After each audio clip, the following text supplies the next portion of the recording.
আপনার কম্পিউটার থেকে আইডিএম সফটওয়্যারটা ওপেন করলে যদি বারবার এরকম ফেক সিরিয়াল কি অথবা রেজিস্ট্রেশন কি চায়, তাহলে আজকে আমি আপনাকে দেখাবো কোনো ক্র্যাক বেস সফটওয়্যার ছাড়া ইন্টারনেট ব্যবহার করে অ্যাক্টিভ করে নেবেন। সো প্রথমে আপনার কম্পিউটারে যদি আইডিএমটা ডাউনলোড করা থাকে তাহলে তো থাকবে, আর যদি না থাকে তাহলে গুগল থেকে সার্চ করে অফিসিয়াল ওয়েবসাইট থেকে একদম লেটেস্ট ভার্সনটা ডাউনলোড করে নেবেন। ডাউনলোড করার পর ডেসক্রিপশনে এই টেক্সটটা দেওয়া থাকবে, কমেন্ট বক্সে এই টেক্সটটা দেওয়া থাকবে। এটাকে কপি করে কম্পিউটারের উইন্ডোজ আইকনটা আছে এটাতে মাউসের কার্সারটা নিয়ে রাইট বাটনে ক্লিক করবেন। এখান থেকে পাওয়ার শেল এটাকে ওপেন করবেন। ওপেন করার পর যে টেক্সটটা আমরা কপি করেছি সেই টেক্সটটা এখানে এসে পেস্ট করে দিব। পেস্ট করে কিবোর্ড থেকে ইন্টার বাটন প্রেস করব। তারপর এমন একটা উইন্ডো আসবে, তাহলে আমরা কিবোর্ড থেকে 1 বাটনটা প্রেস করে দিব।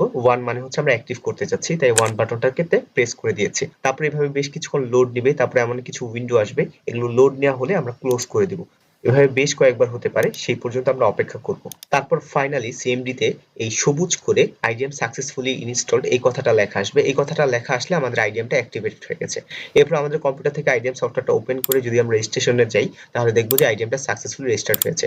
এরপর ভবিষ্যতে যদি কোনো সময় আইডিএমটাকে আবার রেজিস্ট্রেশন করতে বলে তাহলে সেম একইভাবে এই টেক্সটটাকে লিখে আমরা পাওয়ার শেলের মধ্যে পেস্ট করে দিব। তারপর আমাদের আইডিএমটা অ্যাক্টিভেট হয়ে যাবে লাইফ টাইমের জন্য।